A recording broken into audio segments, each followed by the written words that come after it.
Bom, vou falar agora sobre alguns métodos, algumas técnicas que, utilizadas na linguagem de programação, podem tornar o nosso código mais rápido, mais eficiente e mais conciso em nossas buscas. Eu vou falar sobre alguns temas em específico. Eu vou falar sobre Weak Typing, Dynamic Typing, Static Typing, a diferença entre o Dynamic e o Static Type. Vou falar também sobre Lazy Evaluation e Funcs e como eles estão relacionados e o que é isso aí. Delay e Force, que eles estão relacionados a Lazy Evaluation, e vou mostrar como fazer isso, e Memoization. Lembrando que eu vou falar sobre cada tema, eu vou falar um pouco sobre a teoria por trás deles e vou explicar com exemplos para que a didática seja melhor e possa haver um melhor compreendimento da matéria. Vamos falar então sobre Weak Typing. Linguagens do tipo Weak, elas permitem que valores sejam atribuídos de maneira fraca às suas variáveis. Como assim? A gente pode fazer, por exemplo, eu vou criar uma variável inteira do valor 2 e uma variável char de valor c, por exemplo. Eu posso, com o Weak Typing, eu posso fazer uma expressão com essas duas variáveis, ou seja, eu posso somar o inteiro 2 com o char c. Não vai ser bom, vai gerar algum erro, com certeza, vai gerar um resultado, na verdade, porém ele não será um resultado válido. Isso poderá acarretar em erros mais para frente em nosso código. E esse tipo de linguagem, ela não é processada em tempo de execução. Então, por isso que ele vai acabar não gerando erro. Sobre o Dynamic Typing, um exemplo disso é a linguagem que estamos usando agora no momento, que é o Racket. Ela é uma linguagem tipo dinâmica, que permite a gente criar estrutura sem nenhum tipo de checagem. Ou seja, a gente pode criar, por exemplo, eu coloquei aqui, que declarei duas listas, uma XS e outra YS. Pegando essa lista YS que eu declarei aqui embaixo, percebemos que ela tem vários elementos. Um deles é uma lista dentro de uma lista, e essa lista contém os elementos 4 e 5. Temos o elemento 6, o elemento 7, temos uma outra lista, 9, 2, 3.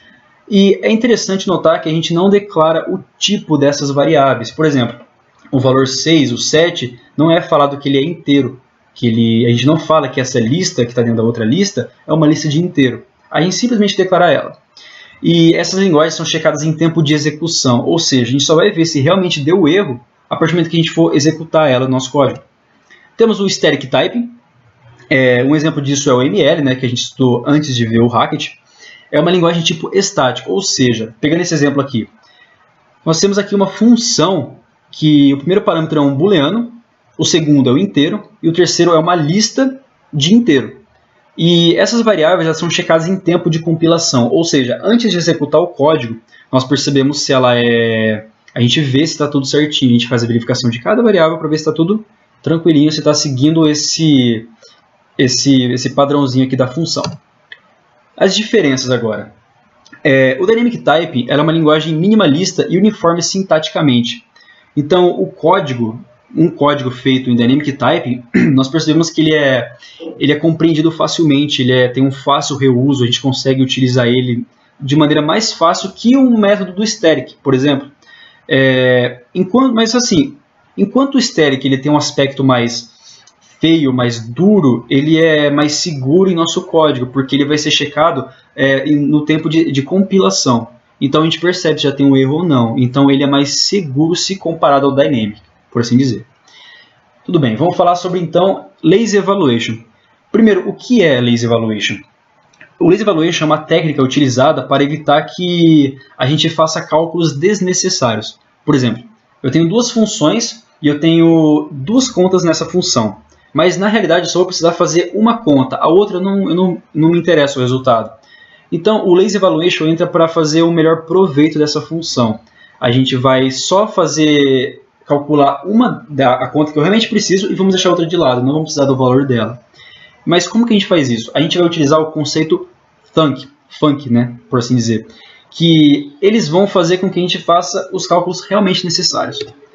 O que é esse Func? Temos aqui uma função exemplo de calcular o fatorial. Eu tenho aqui, vamos supor que o valor de fatorial vai ser 5. Eu quero calcular o fatorial de 5. O n vai ser 5, vai entrar aqui nessa funçãozinha. E nessa função, a gente vai chamar a função myIf, essa função auxiliar que está aqui em cima. Porém, note o seguinte, a gente vai passar alguns parâmetros para essa função. O primeiro vai ser uma comparação se o n é igual a 0, ou seja, uma booleana.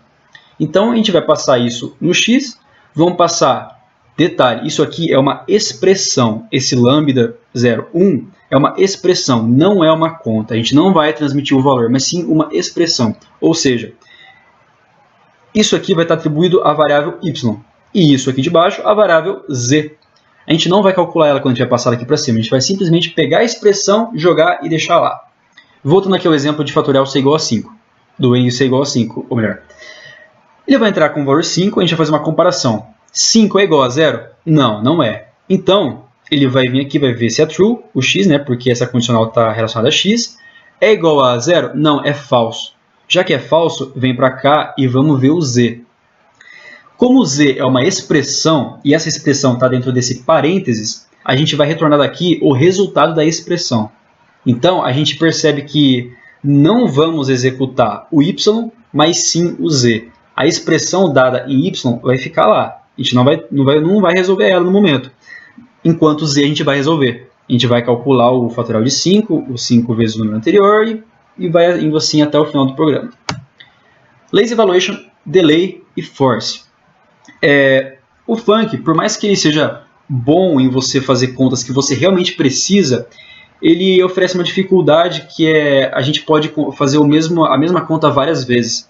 Então eu posso pegar e fazer a mesma conta várias e várias vezes. A gente não consegue tratar isso com o Func. Porém, se a gente deixar de usar o Func, simplesmente parar de usar ele, a gente pode fazer contas desnecessárias em nosso código. Como que a gente pode casar esses dois mundos, né, melhor dizendo? Como que a gente pode unir o melhor dos dois?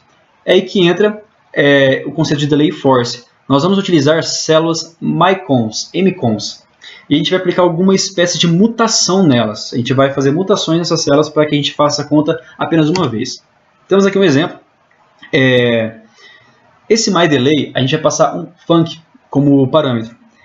Nesse func, uma expressão, né? Vamos supor que a expressão vai ser n mais 3. A gente vai passar o n mais 3 e vai guardar ele nessa célula mycons que eu acabei de declarar. Então, a expressão n mais 3 vai estar guardada aqui, e vamos setar isso como falso. A primeira variável aqui dessa célula, vamos setar ela como falso. Eu vou explicar melhor daqui a pouco. Beleza, temos a expressão e temos ela setada como falso. Tá bom, vamos aqui chamar o myForce. O myForce ele tá ligado ao myDelay. Então, a gente vai passar o P para ele. O que é o P? É o retorno, é o myCons que a gente acabou de declarar aqui. Então, a gente vai fazer um if. Se a primeira variável dessa célula for true, no caso não é, ele vai simplesmente retornar o valor dessa expressão que já foi calculada. Mas calma aí que a gente não chegou lá ainda. Nesse caso, é falso. Então, o que a gente faz? A gente vai vir para esse begin. O que o begin faz? Ele vai pegar essa célula que eu declarei do myCons e vai transformar nessa linha aqui, ele vai tirar o false e colocar true. Então, não é mais falso, é verdadeiro, virou true. E aí a gente vai resolver a conta, a expressão. Ou seja, como eu falei, essa expressão é n mais 3, por exemplo. Supondo que o n é 5, aqui não vai armazenar mais o n mais 3, vai armazenar o resultado dessa conta, ou seja, 8. Então, vai ser true, não vai ter mais expressão e vai ser 8. Então, percebemos que isso é bom porque a gente só vai calcular uma vez. A conta só vai ser realizada uma vez no nosso programa. E a gente vai realizar uma vez, setou como true. Se a gente quiser ela de novo, a gente vai ver, é true, ou seja, entrou nesse if. É true? É. Então pega o resultado e só retorna ele. De maneira muito mais eficiente que só usar o func. Tudo bem, memoization. O memoization tem o mesmo contexto do lazy evaluation, porém ele não utiliza nada de func. Não vai utilizar absolutamente nada. Ele é interessante utilizar o memoization quando a gente tem uma função que é chamada várias e várias vezes. Por exemplo, de maneira recursiva. O exemplo aqui que eu vou mostrar é o Fibonacci. Mas, calma aí. A gente não precisa refazer todas as contas toda vez que essa função recursiva for chamada. Então, a gente basicamente vai fazer a conta uma vez, vai pegar o resultado dela, armazenar numa tabela. E vamos fazendo isso até preencher a tabela. Vamos armazenando resultados nela, de maneira que se a gente precisar de um desses valores, a gente só vai na tabela, pega ele e retorna ele para a gente. Tudo bem, eu tenho aqui o exemplo. Eu coloquei uns números aqui para melhor situar, porque eu vou explicar linha por linha do código. E tudo bem. Na linha 1, a gente tem aqui essa função que ela declara a tabela como nula. Então, ela não tem valor nenhum dentro dessa tabela. É interessante falar o porquê que essa tabela está declarada entre o Fibonacci e acima do f, dessa funçãozinha auxiliar f. A gente não quer declarar essa função acima porque ela é um detalhe de implementação, então a gente não quer que ela seja exposta para todo mundo ver, para ter acesso de outros métodos. Porém, a gente não quer que ela esteja abaixo da linha do f, porque a gente vê aqui embaixo que o f é uma recursiva, a gente vai chamar ele várias vezes. E se a declaração da tabela estiver dentro desse escopo, a gente vai declarar várias e várias tabelas do valor nulo e não vai ser útil, não vai ser interessante para a gente. Por isso a gente declara ela estrategicamente aqui, nessa linha aqui. Tudo bem. E esse valor x é o valor que a gente vai querer calcular o Fibonacci, por exemplo, vamos supor que o x é 10. Tudo bem. Então a gente vai calcular o valor de 10. Desse x aqui, a gente vai vir para essa linha 3.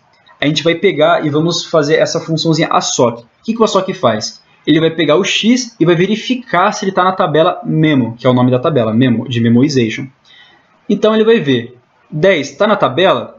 Se tiver, ele vai retornar um true e vai retornar o resultado do Fibonacci de 10 que eu armazenei ali na célula. Lembrando que como que é salvo esses valores? É uma lista de pares. De um lado a gente vai ter o argumento, no caso 10, e do outro a gente vai ter o resultado do Fibonacci de 10, o valor já calculado desse Fibonacci. Então, se for true, aqui no 4, no 5 a gente vai retornar o resultado do 10. Mas e se não for, se for falso? A gente vai entrar nesse bloco 6 aqui embaixo. O 6, basicamente, a gente vai preencher a tabela. A gente vai chamar de maneira recursiva e a gente vai pegar dados que já foram calculados e vamos reutilizá-los. Ou se não tiver calculado, vamos calcular, vamos fazer a conta de maneira que a gente vai preencher a tabela. Se eu for calcular depois do 10, 11, por exemplo, quando ele for entrar aqui e ver, x menos 1, 11, então vira 10, poxa, mas eu já calculei aqui antes, quando eu fiz o Fibonacci 10, então ele já vai estar lá. Então ele vai voltar na tabela, vai ver que está tudo certinho, simplesmente vai pegar o valor e vai jogar na tela o resultado. Dessa forma a gente vê que o memoization ele tem um tempo de execução muito mais rápido, ele é muito mais preciso e conciso em sua resposta. Bom, essa foi a aula, espero que tenha sido útil no aprendizado de vocês, e é isso aí. Obrigado por assistir o vídeo.